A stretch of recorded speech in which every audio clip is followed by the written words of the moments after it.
الكريم أما بعد أعوذ بالله من الشيطان الرجيم بسم الله الرحمن الرحيم يا أيها الناس قد جاءتكم موعظة من ربكم وشفاء لما في الصدور وهدى ورحمة للمؤمنين۔ اے لوگو، تمہارے پاس تمہارے رب کی طرف سے ایک عظیم نصیحت آ گئی، دلوں کی بیماریوں کی شفا آ گئی اور مؤمنین کے لیے ہدایت اور رحمت ہے۔ حضرت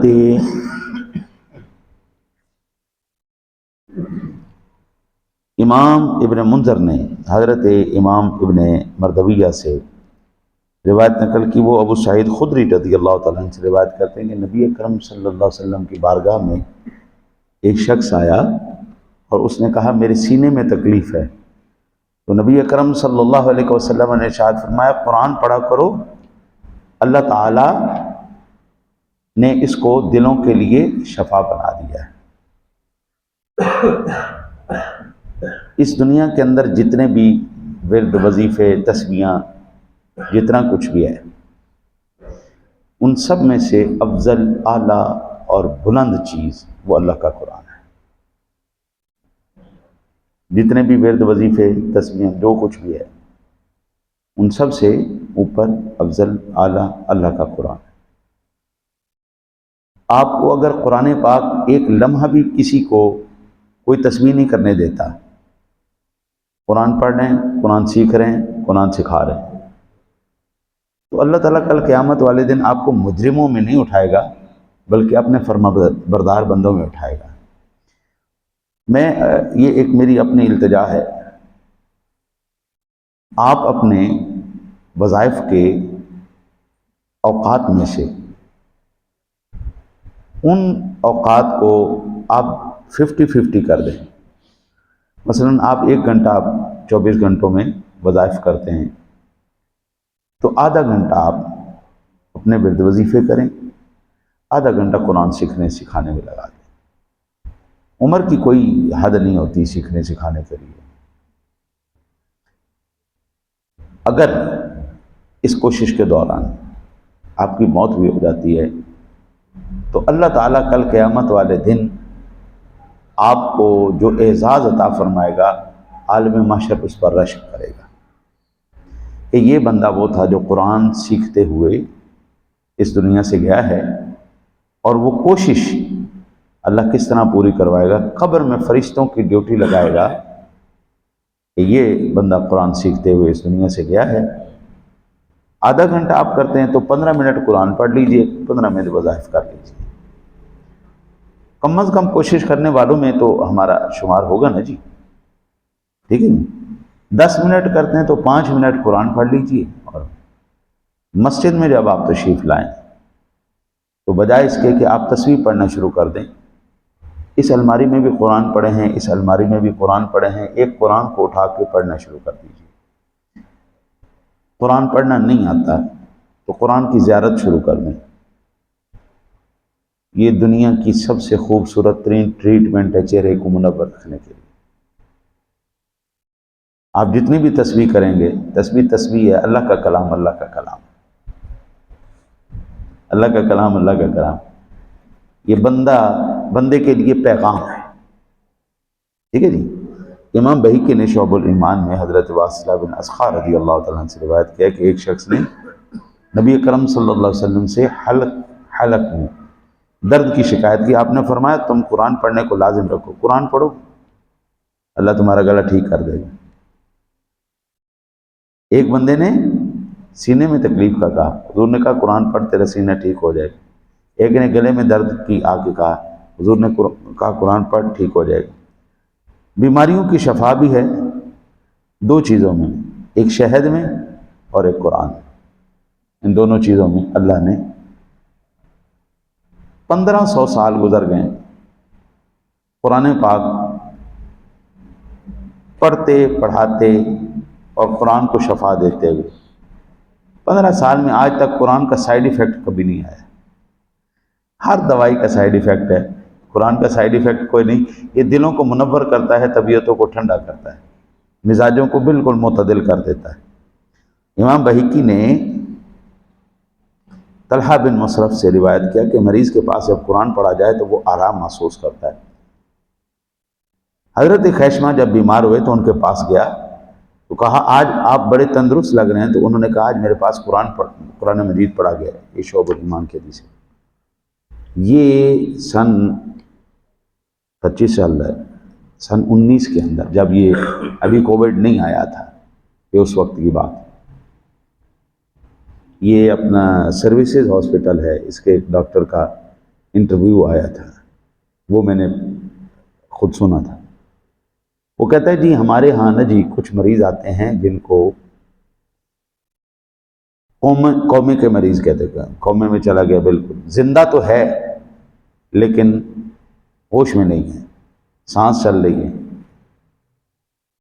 تو اس نے کہا کہ کئی مریض ایسے ہوتے ہیں جو سال ہا سال اسی کیفیت میں رہتے ہیں، کچھ خود سانس لے لیتے ہیں اور کچھ کو مشینوں کے اوپر رکھتے ہیں۔ تو کہنے لگے کہ جو ہمیں سب سے زیادہ انتہائی نگہداشت کے اندر مریض رکھنے پڑے نا جی، یہ کومے کے مریض، ہم نے کیا کیا، سورۃ الرحمن اور سورۃ یاسین ہم نے وہاں پہ چلا دی ان کے بعد جہاں پہ وہ تھے۔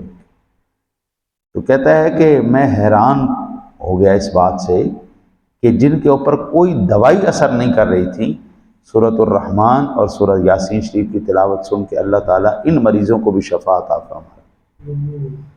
یہ تو آج ہمارے دور کی بات ہے اور اس کو میں نے خود دیکھا ہے۔ اور آج بھی جب پوری دنیا وہ ہو جاتی ہے، مایوس ہو جاتی ہے کہ اب دنیا کا کوئی، تو پھر بھی قرآن پاک اس کو ریلیف دیتا ہے۔ امی جی عائشہ صدیقہ طیبہ طاہرہ رضی اللہ تعالیٰ عنہا اس بات آپ فرماتی ہیں کہ اس بات میں کوئی حرج نہیں سمجھتی کہ تعوذ کے کلمات پڑھ کر پانی پر دم کیا جائے، پھر اس کے ساتھ مریض کا علاج کیا جائے، یعنی قل اعوذ برب الفلق اور قل اعوذ برب الناس اگر کوئی بندہ پڑھ کر پانی پہ دم کر دے پھر مریض کو پلائے، تو اماں جی عائشہ کہتی ہے بالکل ٹھیک بات ہے۔ یہ اماں جی عائشہ نے کہا۔ حضرت امام مجاہد کہتے ہیں اس میں کوئی مذائقہ نہیں ہے کہ قرآن مجید کی آیات لکھ کر ان کو دھو لیا جائے اور اس کا غسالہ کہتے ہیں دھومن کو، مریض کو پلایا جائے، اور اسی کی مثال امام ابو قلابہ نے بھی نقل کیا ہے۔ مریض کو اگر قرآن پاک پڑھنا نہیں آتا یا آپ دم نہیں کر سکتے تو اس طرح بھی اس کی ٹریٹمنٹ کی جا سکتی ہے۔ آج کل تو بڑا آسان ہو گیا ہے، حجاج کرام آج کل مسلسل آ رہے ہیں جا رہے ہیں، تھوڑا سا آب زمزم ان سے لے لیں، یا کسی حاجی صاحب کو گزارش کر دیں کہ جب آپ تشریف لائیے گا میرے لیے ایک عدد بوتل لے آئیے گا، آب زمزم اپنے گھر کے کولر میں یا جس میں آپ پانی پیتے بوتلوں میں تھوڑا تھوڑا ڈال دو، وہی پیے رکھو، حضور پر درود پڑے رکھیں اور آب زمزم پیے رکھیں، اللہ تعالیٰ انشاءاللہ ویسے ہی شفا کرے۔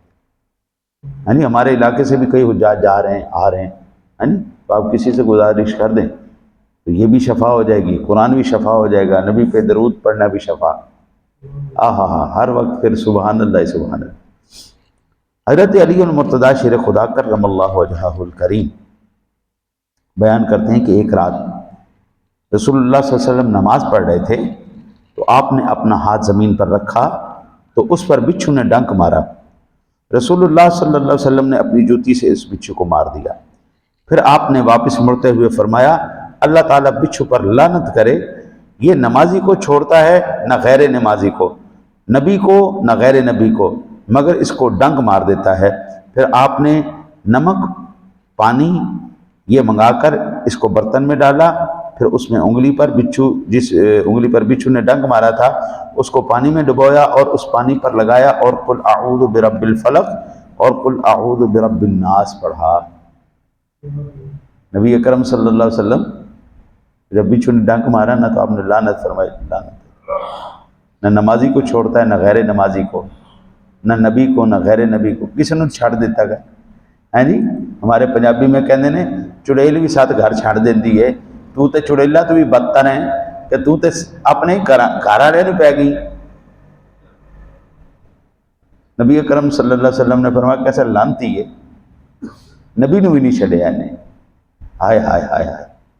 میں قربان ہوں سرکار کی شان پر، واقعی وہ بندہ بچھو سے بھی بدتر ہے اور لعنتی ہے جو نبی کو بھی نہ چھوڑے، جو نمازی کو بھی نہ چھوڑے، جو نمازی کے پیچھے پڑ جائے، جو عالم کے پیچھے پڑ جائے، جو نبی کے پیچھے پڑ جائے، واقعی لعنتی۔ یہ مصنف ابن ابی شیبہ کی 23,542 نمبر پر حدیث پاک موجود ہے۔ شعب الایمان کے اندر بھی یہ حدیث پاک موجود ہے۔ یہاں سے ایک بات پتہ چلی ہے کہ وہ جانور بھی لعنتی ہے جو ان کا حیا نہیں کرتا، تو وہ انسان کتنا بڑا لعنتی ہوگا جو ان کے بھی، ہاں جو بدماش ہیں، جو حرامی ہیں، جو جوے باز ہیں، جو سٹے باز ہیں، ہاں جی، جو جواری ہیں، قاتل ہیں، فسادی ہیں، بالکل ان کا ہاتھ روکنا چاہیے، بالکل ان کو روکنا چاہیے، ہاتھ ڈالیں۔ ہماری کیفیت اب یہ ہو چکی ہے، ہم بدماشوں پہ ہاتھ نہیں ڈالتے، ہم فسادیوں پر، ڈاکوؤں پر، زانیوں پر، ہم ان پر ہاتھ نہیں ڈالتے، ہم شریفوں پر ہاتھ ڈالتے۔ اور سب سے سافٹ ٹارگیٹ ساڈا مولوی، تختہ مشق، اور کوئی لبے نہ لبے مسجد مولوی پھڑ لو ادھر، اوے امام انہوں ڈگر دیو، انہوں مسل دیو تے اندر دھوں کر دیو۔ اس وقت سے ڈرنا چاہیے جس وقت ہمارا جنازہ پڑھانے والا کوئی نہ رہے، کیونکہ آپ لوگ تو سیکھتے نہیں، تو مولوی نے پڑھانا نہیں،